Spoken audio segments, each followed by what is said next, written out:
Hello बच्चों, कैसे हैं? बढ़िया। अब देखिए, लास्ट क्लास में हम लोगों ने पिछली वीडियो में हम लोगों ने देखा था चैप्टर 3 में हमने क्या पढ़ा था? एटम एंड मॉलिक्यूल्स के बारे में। और एटम्स के बारे में पढ़ा था। एटम्स क्या होते हैं? Smallest particle. एटम्स क्या होते हैं? Smallest particle and which is unbreakable. वो क्या होते हैं? अनब्रेकेबल होते हैं और स्मॉलेस्ट पार्टिकल होते हैं। ठीक है, अब हम जानेंगे एटम्स के अंदर भी सब पार्टिकल्स होते हैं। एटम्स के अंदर भी सब पार्टिकल्स आते हैं। सोच रहे सब पार्टिकल्स, बाप रे, पहले तो तोड़ा गया, इतना छोटा किया गया, एटम बनाया गया, फिर हमें उसके अंदर और पार्टिकल, दिमाग खराब हो गया बिल्कुल, मतलब हद है। अब देखिए, हम इसके अंदर लेकिन में क्या करें? पढ़ना पड़ेगा, हमारे कोर्स में है। अब सब पार्टिकल्स के बारे में पढ़ेंगे। पहले मैं आपको करंट चीजों के बारे में बताऊंगा जो प्रेजेंट हैं, उनकी क्या क्या चीजें हैं। फिर मैं आपको फ्लैशबैक में लेके चलूंगा, उनकी क्या क्या डिस्कवरी है, मूवी की तरह। पहले हम लोग जानेंगे उसकी प्रॉपर्टीज अब क्या है आज के टाइम में, फिर हम फ्लैशबैक में चलेंगे कि उसको किसने किसने डिस्कवर किया और कैसे किया। तो पहले मान लीजिए एटम एक छोटा पार्टिकल होता है और उसमें सब एटॉमिक पार्टिकल्स जो हैं 3 होते हैं, इलेक्ट्रॉन, प्रोटॉन और न्यूट्रॉन। इलेक्ट्रॉन में नेगेटिव चार्ज होता है, इसमें पॉजिटिव चार्ज होता है और ये न्यूट्रल होता है, नो चार्ज। ठीक है, इलेक्ट्रॉन में नेगेटिव चार्ज, प्रोटॉन में पॉजिटिव चार्ज और न्यूट्रॉन में नो चार्ज। इसको डिस्कवर किया था जे थॉमसन ने। इसको डिस्कवर किसने किया था? प्रोटॉन को ई गोल्डस्टीन ने, और इसको डिस्कवर किया था न्यूट्रॉन को जेम्स चैडविक ने।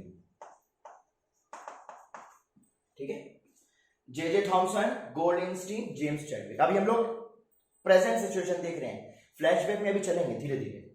अब देखिए, ये इलेक्ट्रॉन, प्रोटॉन और न्यूट्रॉन। ठीक है, अब देखिए, इसका जो चार्ज होता है वो होता है 1.6 इंटू 10 की पावर माइनस 19 कूलम। 1.6 इंटू 10 की पावर माइनस 19 कूलम चार्ज होता है इलेक्ट्रॉन का। इसका मास होता है 1.67 इंटू 10 की power minus 31 KG, minus 31 KG. Proton का जो चार्ज होता है, वो होता है 1.6 इंटू 10 की पावर माइनस 19 कूलम से। और प्रोटॉन का जो मास होता है वो इसका होता है 1.9, इसका होता है 1.9 और इसका होता है 1.67 इंटू 10 की पावर माइनस 27 केजी। इलेक्ट्रॉन का चार्ज होता है 1.6 इंटू 10 की पावर माइनस 19 कूलम, मास होता है 1.9 इंटू 10 की पावर माइनस 31 केजी, और इसका चार्ज होता है 1.6 इंटू 10 की पावर माइनस 19, सेम चार्ज, और मास होता है 1.67 इंटू 10 की पावर माइनस 27। न्यूट्रॉन में कोई चार्ज नहीं होता, जीरो चार्ज, और मास उसका प्रोटॉन के जैसा होता है। मास बिल्कुल प्रोटॉन का होता है, वही न्यूट्रॉन का होता है। इतनी चीजें हमें आज की सिचुएशन में ये पता है। Negative, proton, neutral, no charge, mass क्या, ये सब मैंने आपको बता दिया। नोट करना है तो नोट कर लीजिए। ओके, अब देखो, हमने सब एटॉमिक पार्टिकल्स के बारे में जान लिया। ठीक है, अब मैं आपको दिखा दूं सिचुएशन। ये हमारे पास मान लीजिए न्यूक्लियस है। क्या है? न्यूक्लियस है, और न्यूक्लियस में होता है प्रोटॉन और न्यूट्रॉन। न्यूक्लियस में होते हैं प्रोटॉन और न्यूट्रॉन, और उसके चारों तरफ क्या होती हैं? शेल्स होती हैं। क्या होती हैं? शेल्स, जिसमें इलेक्ट्रॉन रिवॉल्व करते हैं, ठीक है, ये है हमारी प्रेजेंट सिचुएशन। ठीक है, इतना समझ में आया कि नहीं आया? सबके बारे में, प्रोटॉन, न्यूट्रॉन, इलेक्ट्रॉन के बारे में, कि न्यूक्लियस के अंदर न्यूट्रॉन और प्रोटॉन होता है, उसके चारों तरफ इलेक्ट्रॉन रिवॉल्व करते हैं, ठीक है, चलो देख ली हमने ये बात, सुन ली आपकी बात। अब आती हैं 2 चीजें, एटॉमिक नंबर और मास नंबर। एटॉमिक नंबर और मास नंबर, ध्यान से देखिए। एटॉमिक नंबर और मास नंबर, एटॉमिक नंबर को डोनेट करते हैं Z से और मास नंबर को डोनेट करते हैं A से। एटॉमिक नंबर को डोनेट करते हैं किससे? Z से, और मास नंबर को किससे डोनेट करते हैं? A से। ठीक है, अब जो हमारा Z होता है, ये जो हमारा मास नंबर होता है, देखिए एटॉमिक नंबर उल्टा, अच्छा हाँ ठीक है। एटॉमिक नंबर जो होता है हमारा, देखिए एटॉमिक नंबर Z होता है, मास नंबर A होता है, ठीक है। जो हमारा एटॉमिक नंबर होता है उसमें क्या होते हैं हमारे पास, प्रोटॉन प्लस न्यूट्रॉन। जो हमारे पास एटॉमिक नंबर होता है वो क्या होता है, प्रोटॉन प्लस, एक और की, हाँ। अब हमारा जो एटॉमिक नंबर होगा उसमें प्रोटॉन इक्वल टू इलेक्ट्रॉन होंगे। देखिएगा जो हमारे एटॉमिक नंबर होगा उसमें प्रोटॉन किसके इक्वल होंगे, इलेक्ट्रॉन के इक्वल होंगे, और जो मास नंबर होगा उसमें प्रोटॉन प्लस न्यूट्रॉन का सम होगा। ये आपको याद रखना है। जो एटॉमिक नंबर होता है हमारा उसमें एटॉमिक नंबर Z से डोनेट करते हैं, और प्रोटॉन इक्वल टू न्यूट्रॉन, जितने प्रोटॉन होंगे उतने इलेक्ट्रॉन होंगे, और मास नंबर क्या होगा, प्रोटॉन प्लस न्यूट्रॉन। नोट कर लीजिए फॉर्मूला। मैं आपको एक चीज और बता दूं, अभी हम लोग फ्लैशबैक में नहीं गए, अभी हम लोग फ्लैशबैक में जाएंगे। ये X है, मान लीजिए कोई एलिमेंट है, नीचे आता है उसका एटॉमिक नंबर मतलब Z, और ऊपर आता है उसका mass number that is A। ये आपको याद रखना है। ऊपर होता है उसका मास नंबर, नीचे होता है एटॉमिक नंबर। याद कर लीजिए। अगर कोई एलिमेंट है, ऐसे मान लीजिए हमने कार्बन लिया, कार्बन का एटॉमिक नंबर क्या होता है 6, और मास नंबर क्या होता है 12। ये मास नंबर हो जाएगा, ये एटॉमिक नंबर, ठीक है। अब हम आते हैं, एक हमारे साइंटिस्ट साहब थे, बड़े मस्त दिखते थे, स्मार्ट, खूबसूरत, आपके जैसे, जे थॉमसन। जे थॉमसन थे हमारे। अब जे थॉमसन साहब ने क्या किया, बताया जो एटम है, जो हमारा एटम है वो वाटरमेलन की तरह लगता है, तरबूज की तरह, किसी तरह तरबूज की तरह, वाटरमेलन। ये एक वाटरमेलन है, और बता रहा है कि एटम भी बिल्कुल इसी की तरह स्फेयर है, इसी के जैसा दिखता है, इसी के जैसा दिखता है। इसके अंदर क्या है, अगर इसके छिलक को हटा दें, इसको छिलक को हटा दें तो पूरा रेड पार्ट दिखाई देगा आपको, पूरा रेड पार्ट दिखाई देगा। यस और नो, ठीक है। और इसके अंदर क्या प्रेजेंट है, छोटी छोटी सीड्स।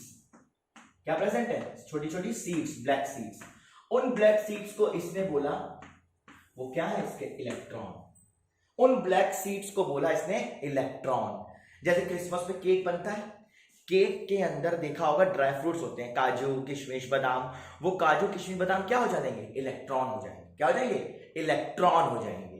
तो इसने बोला कि हमारा जो एटम है, एटम के अंदर एक बड़ा सा पॉजिटिव चार्ज है।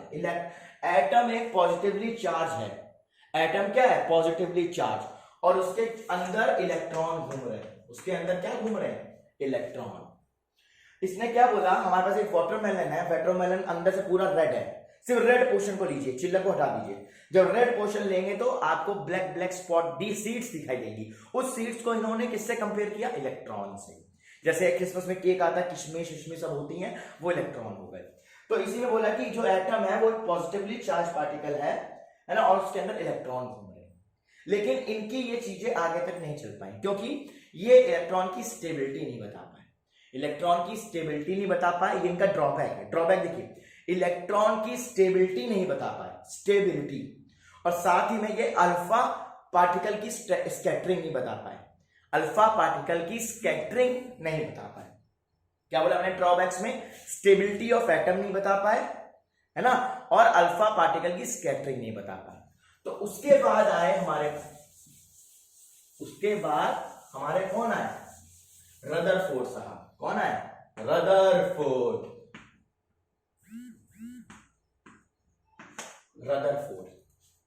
रदरफोर्ड। अब देखिए रदरफोर्ड ने क्या किया, रदरफोर्ड ने किया था अल्फा स्कैटरिंग पार्टिकल। रदरफोर्ड का एक एक्सपेरिमेंट था, उसको बोलते हैं हम लोग alpha particle scattering. Alpha particle scattering, alpha Rutherford scattering experiment. तो इसमें क्या हुआ था, देखिए इन्होंने क्या किया, सबसे पहले एक स्क्रीन ली, स्क्रीन पे एक गोल्ड फॉइल लगाई। गोल्ड फॉइल क्या बिल्कुल पतली हो जाती है, उसको हम लोग एक मेटल होता है, प्योरेस्ट मेटल है, उसको हम लोग थिन वायर्स में कन्वर्ट कर सकते हैं, थिन शीट में कन्वर्ट सकते हैं। तो उन्होंने यहाँ गोल्ड की फॉइल लगाई और यहां से अल्फा पार्टिकल की बम्बार्डिंग करी। अल्फा पार्टिकल की क्या करी? बम्बार्डिंग। कोई मशीन ली, उसने बम्बार्ड किया। जब यहां पर आया तो क्या हुआ? कुछ पार्टिकल तो सीधे चले गए, ठीक है, कुछ पार्टिकल कुछ डिफ्लेक्ट पे ऐसे हो गए और कुछ क्या हुए? ऐसे जाके ऐसे हो गए, रिटर्न हो गए। क्या हुआ?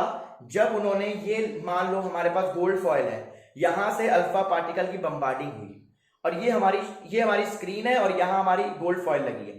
तो यहां से कुछ आए, कुछ तो सीधे चले गए, कुछ ऐसे आए ऐसे हो गए और कुछ ऐसे आके वापस हो गए। और जो ऐसे आए और सीधे चले गए, इसका मतलब है वहां पर कोई खाली जगह है। एटम के अंदर कोई खाली जगह है, एम्प्टी स्पेस है। एटम के अंदर कोई खाली जगह है, एम्प्टी स्पेस है।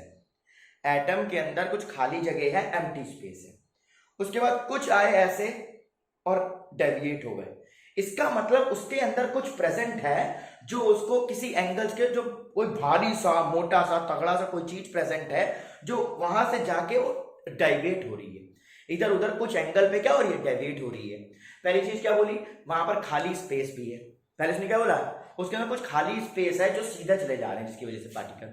फिर दूसरी चीज क्या हुई? डेविएट हुए। इसका मतलब अंदर कोई चीज प्रेजेंट है भारी भरकम, जिसकी वजह से वो उससे टकरा के डेविएट हो जा रहे हैं किसी एंगल पे। फिर क्या देखा? कई हजार पार्टिकल में से एक पार्टिकल रिटर्न हो गया। कई हजार पार्टिकल बम्बार्ड किए एक साथ, तो एक पार्टिकल, एक या दो पार्टिकल रिटर्न हो गए। इसका मतलब वहां पर कोई चार्ज पार्टिकल प्रेजेंट है जो रिपेल कर रहा है। अल्फा पार्टिकल पॉजिटिव थे, वो आए, तो कोई चार्ज पार्टिकल है जो उसको रिपेल कर रहा है। क्या कर रहा है? रिपेल कर रहा है। सेम चार्ज ऐसे गए और टकरा के ये वापस आ गया उसी पोजीशन। मतलब वहां पर कोई चीज प्रेजेंट है, वहां पर कोई चीज प्रेजेंट है, मतलब कोई पॉजिटिवली चार्ज पार्टिकल प्रेजेंट है, जिसकी वजह से वो क्या हो रहा है? रिपेल हो रहे हैं, रिटर्न बैक हो रहा है। क्या हो रहा है? रिटर्न बैक हो रहा है। तो ये अल्फा स्कैटरिंग का पार्टिकल था, ऐसे आया, खाली स्पेस थी, कुछ एम्प्टी स्पेस एटम में, ऐसे जाके डेविएट हो गया। मतलब कोई सॉलिड चीज वहां प्रेजेंट है जिसकी वजह से वो टकरा के डेविएट हो रहा है। तीसरी चीज, वो रिटर्न हुआ, कई हजारों में एक पार्टिकल होता है, रिटर्न हो जाता है, मतलब वहां पर कोई चीज प्रेजेंट है अंदर जो पॉजिटिवली चार्ज है। और इसको इसने क्या बोला? न्यूक्लियस। क्या बोला इसने? इसको न्यूक्लियस। रदरफोर्ड ने उस चीज को क्या बोला जिससे टकरा के वो रिटर्न हो गया? इसका मतलब वहां पर क्या प्रेजेंट है? न्यूक्लियस। क्या प्रेजेंट है? न्यूक्लियस प्रेजेंट है, न्यूक्लियस। अब इसका ड्रॉबैक क्या था? इसका पहला ड्रॉबैक था ये, क्या होता है जब कोई एटम, इलेक्ट्रॉन सर्कुलर घूमता है, जब कोई इलेक्ट्रॉन एक्सिलरेट करता है तो वह एनर्जी लूज करता है। एनर्जी लूज करेगा तो पास आ जाएगा, पास आ जाएगा तो इलेक्ट्रॉन और प्रोटॉन मिल जाएंगे, तो कुछ होगा ही नहीं, कोई फायदा ही नहीं। ये इसको एक्सप्लेन नहीं कर पाए थे, एटम की स्टेबिलिटी को एक्सप्लेन नहीं कर पाए थे। एटम की स्टेबिलिटी को नहीं एक्सप्लेन कर पाए थे, क्योंकि जब रिवॉल्व करेगा, एक्सिलरेट होगा, एनर्जी लूज करेगा तो पास आ जाएगा इलेक्ट्रॉन प्रोटॉन के, तो कुछ फायदा नहीं, बम्बार्ड हो जाएगा। ठीक है, तो ये प्लैंक्स ने कहा था एक्सिलरेट करता है। उसके बाद क्या हुआ? इन्होंने एक चीज, hydrogen lines of hydrogen atom सही से डिफाइन नहीं कर पाए थे। लाइन्स ऑफ हाइड्रोजन एटम सही से डिफाइन नहीं कर पाए थे। लाइन्स ऑफ हाइड्रोजन एटम सही से डिफाइन नहीं कर पाए थे और स्टेबिलिटी ऑफ एटम नहीं कर पाए थे कि इलेक्ट्रॉन नेगेटिव और पॉजिटिव चार्ज क्यों पास करते हैं। ठीक है, इन्होंने न्यूक्लियस बताया था कि शायद वहां न्यूक्लियस है अंदर प्रेजेंट। तो रदरफोर्ड, जे थॉमसन मैंने आपको बताया। अब नेक्स्ट क्लास में हम लोग देखेंगे कि प्रोटॉन की डिस्कवरी कैसी हुई, न्यूट्रॉन की कैसी हुई, और भी आगे बहुत सारी टॉपिक्स है। Okay, just revise it, read करिए अपनी बुक में सारे पोस्टुलेट, ड्रॉबैक, जो भी इनकी ऑब्जर्वेशन थी मैंने आपको एक्सप्लेन कर दी, एक बार रीड करिएगा, आपको समझ में आ जाएगा। Okay, biology.